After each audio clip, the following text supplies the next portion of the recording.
Alright guys, let's take a quick look here at Immutable X. It's not up significantly, but it's up about 4.5% at the moment, or a little bit over 4% really right now. And as you can see, we are still making higher lows at the moment. So I did have a line here signaling when I made a video a few days ago, we had made a higher low from these two, but we are still even making a higher low here. So this low is lower than this one, this low is lower than this one. Now it's just slightly lower, but hey, it's still higher. So that's bullish in my opinion. And basically, if we do draw a trend line from here this way, I mean, we can almost line this up perfectly like this, and I believe as long as we keep this trend line, we're still doing okay. So we can adjust this, we can put it here, I can even put it down here at the wick if I want, but basically I think the best point to put it is probably around here, so we get a bounce here, and you know, we may have like fallen through this trend line slightly here, but we are getting a bounce. So, or maybe we fell right on it. So I mean, it's really hard to say, guys. I'd really have to zoom in here. You can make that judgment for yourself, but basically we're getting a bounce off this trend line. Anyways, we did get support here at $1.15. This is weekly support for IMX. We do have to break out of this Fibonacci again, and that would take place at about $1.42. And then at $1.46 or so, we do have this daily resistance. So you can see this kind of held us down in August. And yeah, it's going to be maybe a little bit of a zone to kind of break through, about a 5 or 6 cent zone. That's going to be just a little bit tough. But the next target would be about $1.71. And after that, you have $1.77, 78 on a daily time frame. And then $1.92 up here on a daily time frame as well.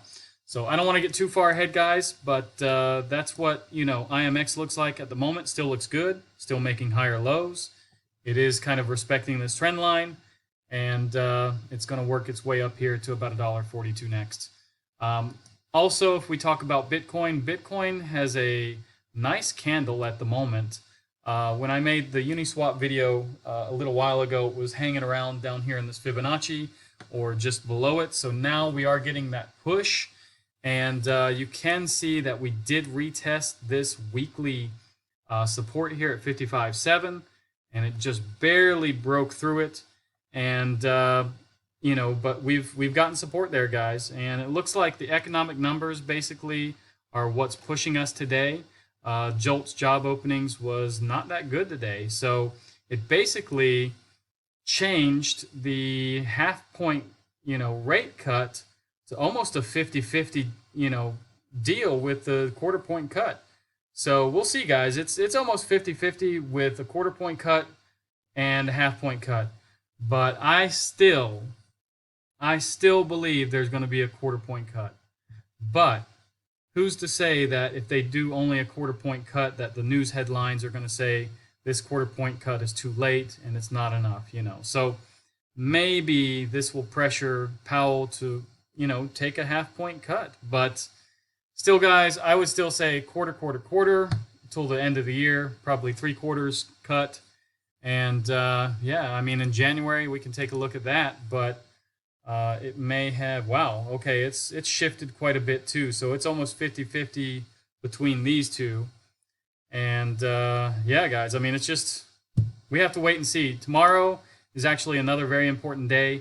We do have ADP non-farm employment change, probably the most important, but we also have jobless claims, non-farm productivity. We do have some S&P numbers here and ISM numbers as well.